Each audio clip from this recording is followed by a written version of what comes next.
Some people say betrayal from a stranger hurts less than betrayal from family. They're wrong. Both hurt the same.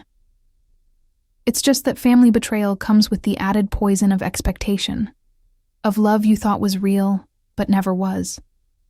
I learned that lesson in my first life when my sister Sophia stole everything from me, starting with the man I thought I'd marry, CEO Marcus Blake of Blake Industries, the golden heir everyone wanted. She left me with Captain James River, a cold, scarred soldier who looked at me like I was an obligation, not a choice. In my first life, I thought she won everything and I lost it all. I was so very wrong. I died at 32 in my first life, alone in a hospital room while Sophia lived in a penthouse with Marcus's money, though not his love. I'd spent 10 years in a loveless marriage with James, a man who barely spoke to me, who spent most of his time at military bases or on classified missions. We lived like strangers sharing a house. No warmth, no intimacy, just cold politeness and empty rooms. When I died from an illness I couldn't afford to treat properly, James came to the hospital once, stood at the door for exactly 3 minutes, then left without a word. That was our marriage summarized. But death wasn't the end. I opened my eyes to find myself 22 again, 6 months before the engagement party where everything went wrong. My hands were young and unmarked by years of loneliness. My heart was old and bitter with knowledge. I knew every lie Sophia would tell, every manipulation she'd use, every weakness she'd exploit. I knew how Marcus would fall for her charm and abandon our 3-year relationship without a second thought.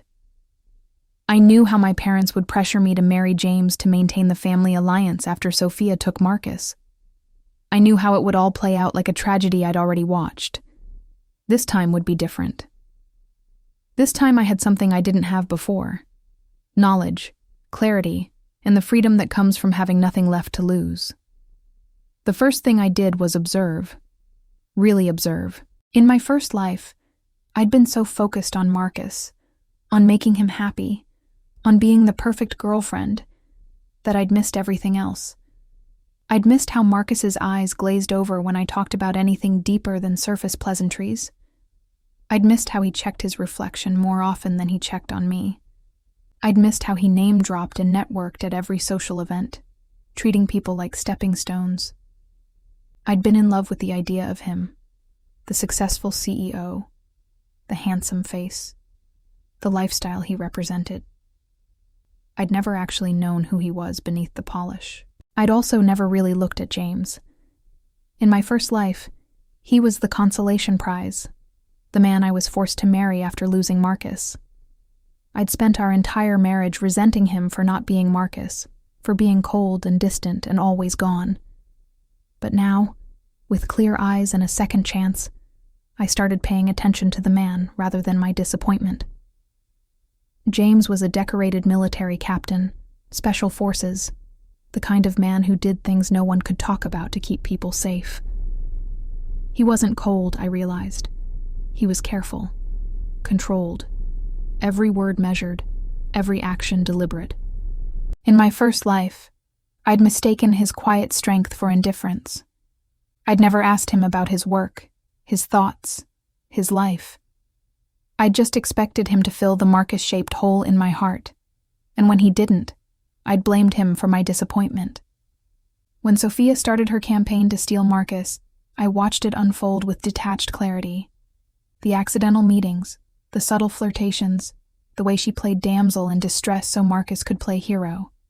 She was good at manipulation, always had been. In my first life, by the time I noticed what was happening, it was too late. This time I let it happen. I didn't fight, didn't compete, didn't try to win Marcus back. Why would I fight for a man who could be stolen so easily? If his loyalty was that shallow, he wasn't worth having. Instead, I did something unexpected. I started spending time with James. Our families had arranged for us to meet occasionally as part of a potential alliance, something I'd resented in my first life. This time, I approached it differently. I asked him questions, real questions, about his work, within what he could share, about his perspective on duty and honor, about the books he read during long deployments, the places he'd seen, the kind of life he wanted beyond the uniform. At first, he was surprised by my genuine interest.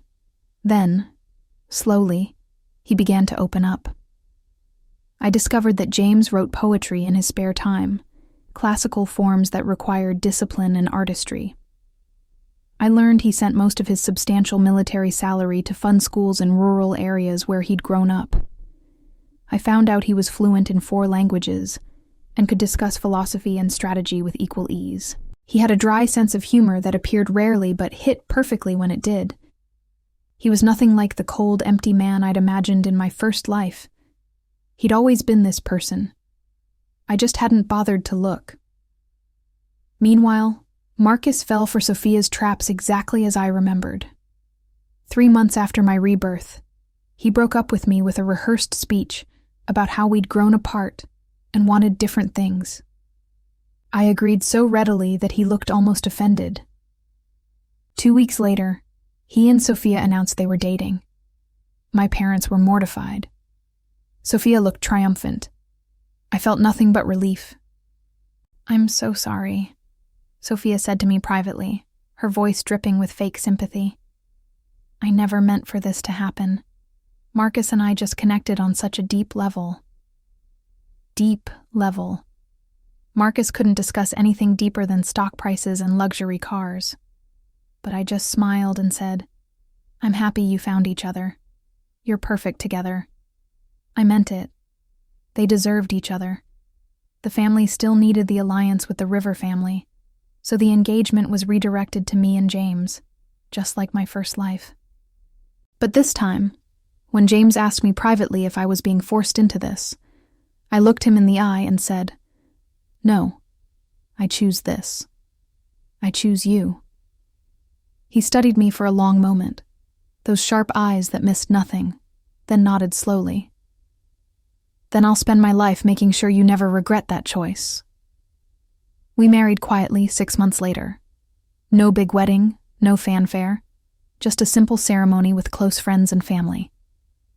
Sophia and Marcus had gotten engaged by then, too, planning an elaborate society wedding that would be in all the papers.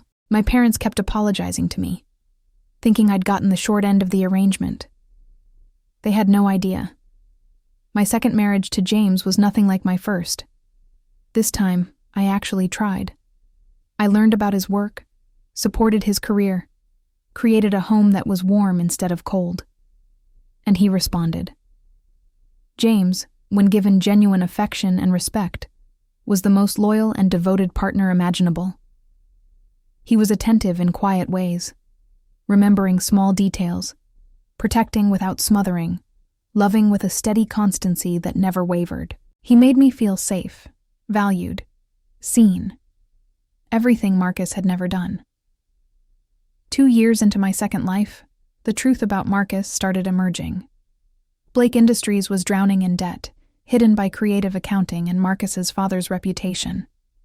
Marcus had been looking for a wealthy marriage to save the company. That's why he dated me initially, for my family's money. When Sophia appeared with her inheritance from our grandmother, she became the better option. He married her for her money, and within a year, had burned through most of it trying to save his failing company. Their marriage turned bitter fast. Sophia discovered that Marcus had multiple affairs, that he'd married her for money, that the lifestyle she'd envied was built on lies and debt. She came to me 3 years after my rebirth, tears in her eyes, asking how I was so happy with just a soldier, while she was miserable with everything she'd wanted. I looked at her and said, "You didn't steal the prize, Sophia. You stole the poison and left me the cure. James is worth 100 Marcus Blakes. You just never had the depth to see it." James made general at 35, one of the youngest in history. His reputation for honor and strategic brilliance opened doors Marcus could only dream of. We built a life of genuine partnership, respect, and love. We had 2 children who adored their father and the values he stood for. My career flourished because James supported my ambitions instead of needing me to support his ego. Meanwhile, Sophia divorced Marcus after he bankrupted her, His company collapsed in scandal, and she spent years trying to rebuild a life from the ruins of her own greed and manipulation. My parents finally understood which daughter had truly won. I entered my first life, thinking success meant money, status, and a handsome CEO on my arm. I learned in my second life that real success is finding someone who sees you, values you, and builds with you. Someone whose strength is real, not performed. Someone whose love is steady, not flashy.